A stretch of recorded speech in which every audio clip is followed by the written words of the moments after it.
আমরা চাই না প্রতিরক্ষা বাহিনীগুলোর মধ্যে কোনো রকমের ভারসাম্যহীনতা নষ্ট হোক। আমরা সেটা এফোর্ড করতে পারবো না এই মুহূর্তে। আমরা চাই আপনার সাথে প্রতিরক্ষা বাহিনীর সুসম্পর্ক বজায় থাকুক। রাষ্ট্রে একটা ব্যালেন্সড অবস্থা থাকতে হবে। আমরা নির্বাচনকে সামনে রেখে কোনো রকমের ঝুঁকির মধ্যে আমরা যেতে চাই না, যেতে পারবো না, সেটা আমরা এফোর্ড করতে পারবো না।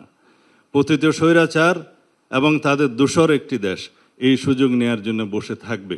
সুতরাং আমাদেরকে একদম অতি বিপ্লবী হলেও চলবে না, আমাদেরকে বাস্তবতার নিরিখে আমাদের পদক্ষেপটা দিতে হবে। জুলাই জাতীয় সনদ প্রণীত হয়েছে, প্রায় স্বাক্ষরের জন্য অপেক্ষায় আছি।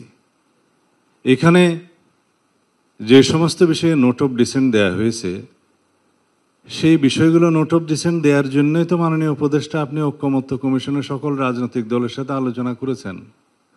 যদি এখানে কোনো নোট অফ ডিসেন্ট নাই দেওয়া হতো, কিছু কিছু বিষয়ে অনৈক্য নাই হতো, তাহলে জাতীয় ঐকমত্য কমিশন থেকে যে সমস্ত প্রস্তাব দেয়া হতো সবাই একমত হয়ে যেতাম, আর কোনো আলোচনার প্রয়োজন ছিল না।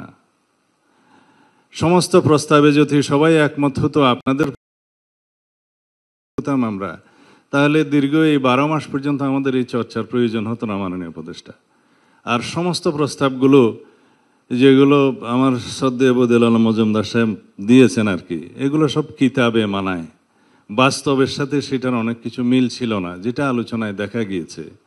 বাংলাদেশের রাজনৈতিক সংস্কৃতিতে এবং রাজনৈতিক ইতিহাসে যেগুলো সম্ভব, আমাদের কালচারাল স্টেটাসে যেগুলো সম্ভব, আমাদের মানবাধিকার পরিস্থিতি যেগুলো সম্ভব, ইভেন জুডিশিয়ারি জাজমেন্টও সেগুলো বিবেচনায় জুডিশিয়ারি জাজমেন্ট দেয়।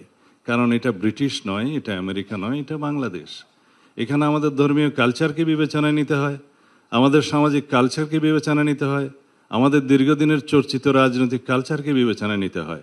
সেই জন্য আমরা গ্র্যাজুয়ালি একটা পরিযায়ী এমন অবস্থায় এসেছি যে আমরা সবাই এখানে আছি আপনার নেতৃত্বে। কেন আছি?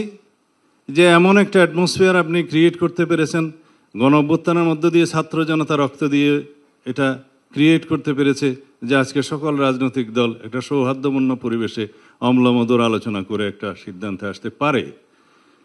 কিন্তু মাননীয় উপদেষ্টা, আমাদের কন্টিনিউয়াস সমর্থন আপনার প্রতি ছিল, আছে, কিন্তু এটা কন্ডিশনাল। আমাদের সমর্থন আরও অব্যাহত থাকবে, এটা সীমাহীন নয়। আমরা চাই আপনার নেতৃত্বে একটা ঐতিহাসিক নির্বাচন, এটাই হচ্ছে কন্ডিশন। আপনার প্রতি আমাদের সীমাহীন সমর্থন নয়, আমাদের সীমারেখা আছে। আমরা গণতান্ত্রিক উত্তরণের জন্য এই সীমারেখার মধ্যে আপনাকে সমর্থন দিচ্ছি। আপনি দয়া করে এটা অনুধাবন করার চেষ্টা করবেন।